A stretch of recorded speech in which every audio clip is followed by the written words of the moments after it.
In this recap video, we will be looking at EDSA 39, puno ng welga. Duterte, hindi may impeach. Estudyantes, nag-walk out at marami pang iba. Kamusta Avorme? Ako nga pala si Avor Joseph at welcome sa News Item Worthy Recap Weekly Edition number 92. We have tons to cover since last week, so skip to the answers provided if it piques your interest. Here are some pages commentary for your convenience.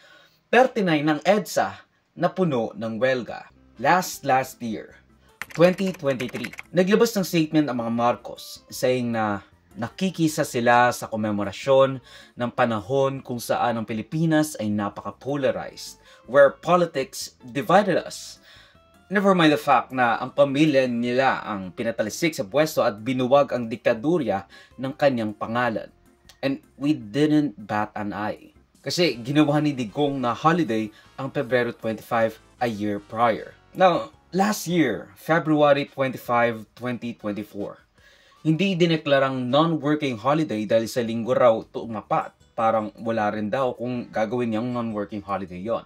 Not recognizing the fact that the EDSA anniversary is in and of itself not only for an extra day of rest for the people, but we didn't bat an eye kasi hindi naman tayo naapektuhan.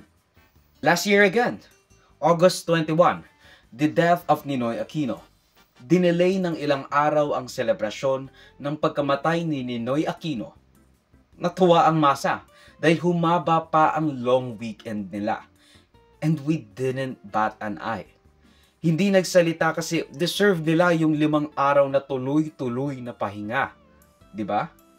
2025 para sa Pebrero 25 para sa ika-39 anibersaryo ng EDSA, ginawang special working holiday ang selebrasyon ng EDSA. Tapos ngayon, Marcos dropped all the pretense and did not offer an explanation satisfactory sa mga progresibo. Today, kino-commemorate yung EDSA anniversary, but then some are saying na bakit hindi siya na-declare as non-working holiday gaya dati.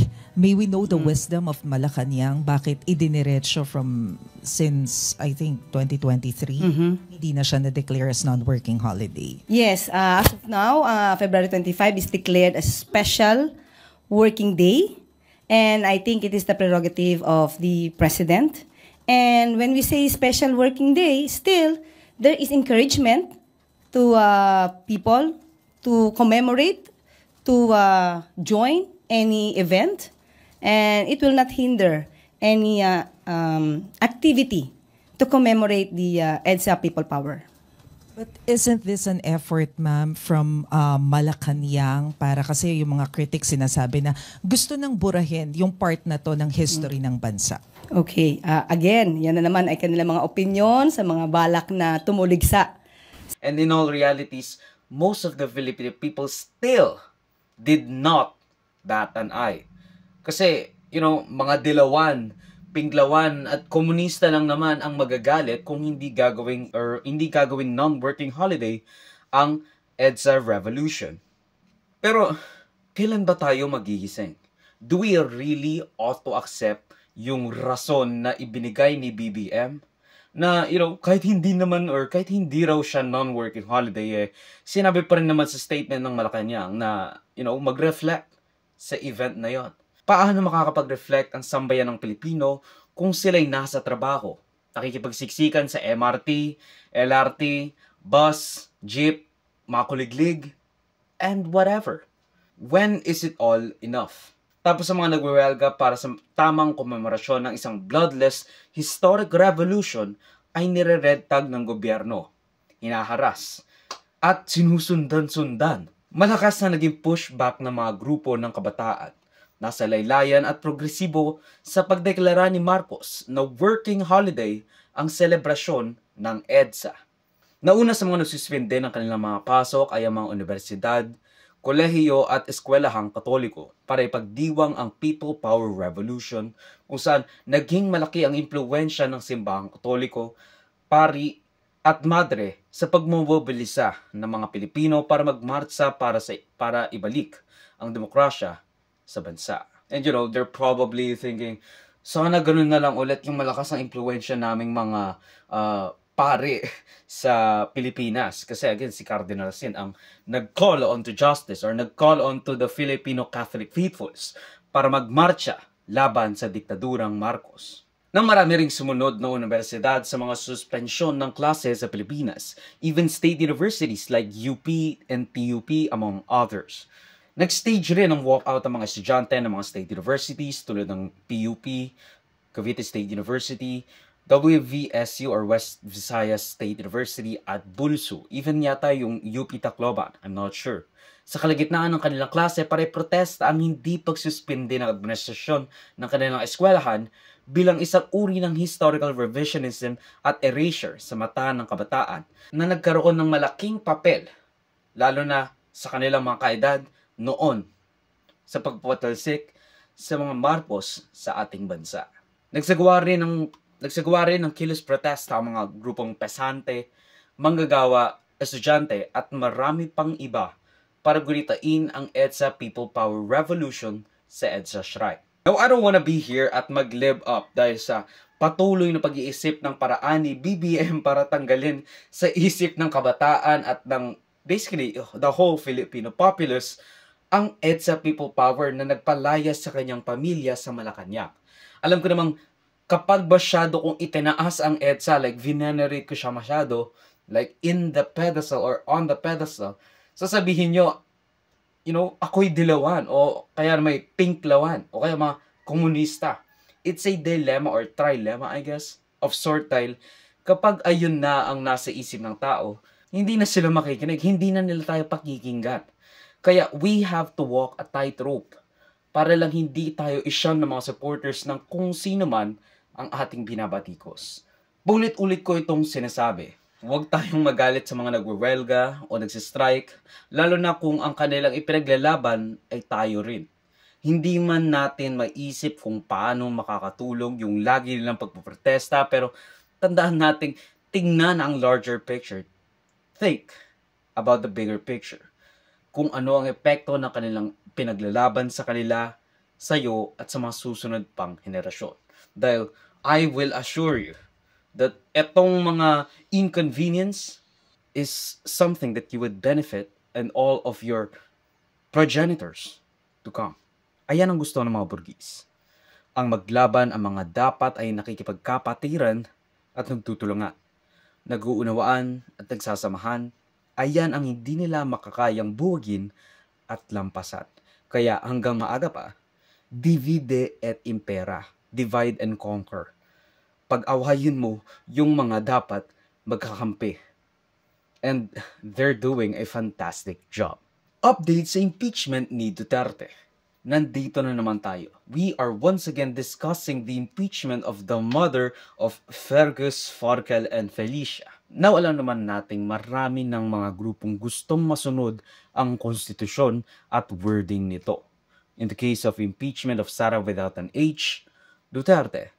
From the minorities, Coco Pimentel at Risa Ontiveros, katulad na rin ang mga magkabayang bloc. If the majority so decides, you can always suspend it, set it aside, even amend it. Amend it, yeah. Pero as long as hindi pa amended, ano sundin namin? Mag-imagine kami na as if amended.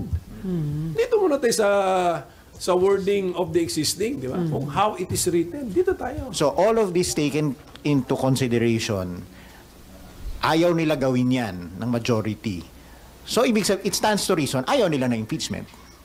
Hindi ko pa masabing ayaw ng majority. Kasi yeah, but how else do you explain why they do not share your view?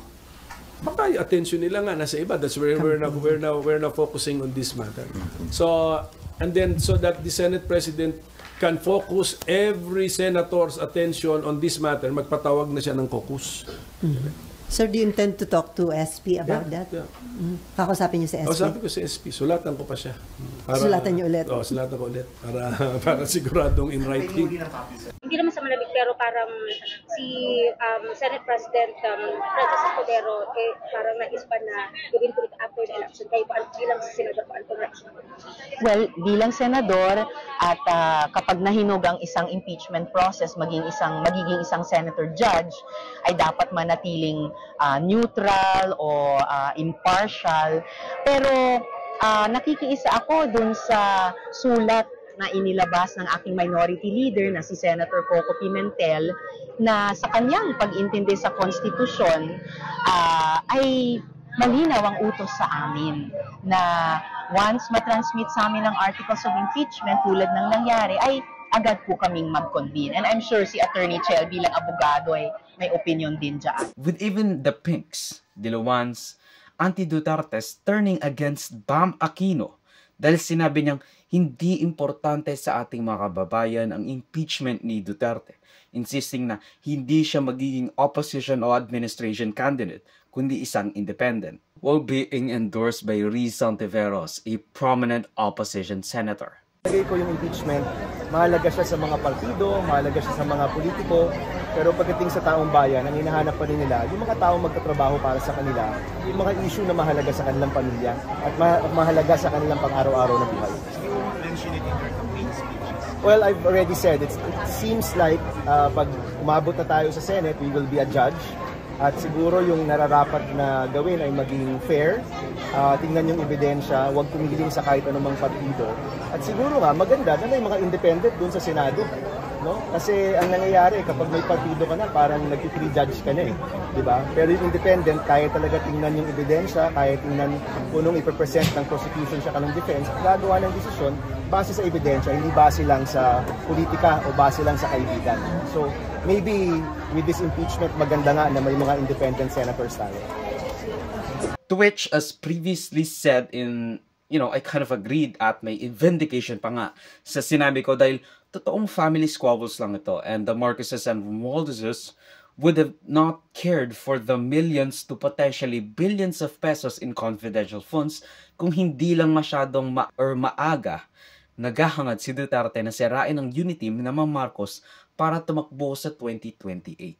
May vindication ako dahil ayon sa recent SWS survey, hindi top issue at bottom of the rank pa nga ang impeachment ni Duterte sa kanilang pagpili ng kandidato para sa senador kung ikukumpara sa mga much more pressing issues tulad ng food security, pagtatag pa ng healthcare system or bago at maayos na healthcare system sa bansa, more job opportunities, edukasyon, at karapatan ng manggagawa all within 88 to 90% of the polled people. Now, of course, granted, 53% o majority in mga sinurvey, pero it's low compared to what they make it out to be. I'm all for accountability, pero the impeachment would not have happened even if the Makabayan Bloc has filed it. It will not pass. Kaya lang nagpo-push through ang impeachment is because of the squabble of the two families and the people know it. Alam nila na away ang pamilya lang yan. If they were friends, no amount of suspicious confidential funds will be enough para mag-lodge ng impeachment complaint laban kay Duterte. Nung nagpetisyon sila Duterte at ang kanyang mga supporters para ipatigil ng Korte Suprema ang impeachment procedures, saying na ito ay minamadali at without due process dahil dapat raw alam ng mga pumirma sa House of Representatives in front of the Executive Secretary na magtatransmit ng impeachment complaint yung articles of impeachment o dahilan ng mga impeachment complaint. Which is quite interesting dahil if we think about it, Duterte packed the Supreme Court. Pero, I don't think they'll honor it just because it's Duterte. They're better than that. I really believe that we have reached the point of no return. They are really going after me. At gusto talaga nila akong tanggalin sa posisyon. I will not answer a question na si Bons Magsupol ang nagsabi na there is a violation of the JMC. I will only answer kung nagsabi ang COA if there is a violation of the JMC. Naglabas rin ng full preliminary timeline si Senate President Cheese Escudero para sa impeachment that stretches the meaning of forthwith way too much. Tapos kailangan pa ng approval ng lahat ng senator with Republican judges pa dahil may nagpapalitan parang pwesto niyan, especially in the middle of the whole shebang. The people will have a direct hand in the murder of the political aspirations of Sara Duterte, especially if the senators they elected ultimately convicts the VP.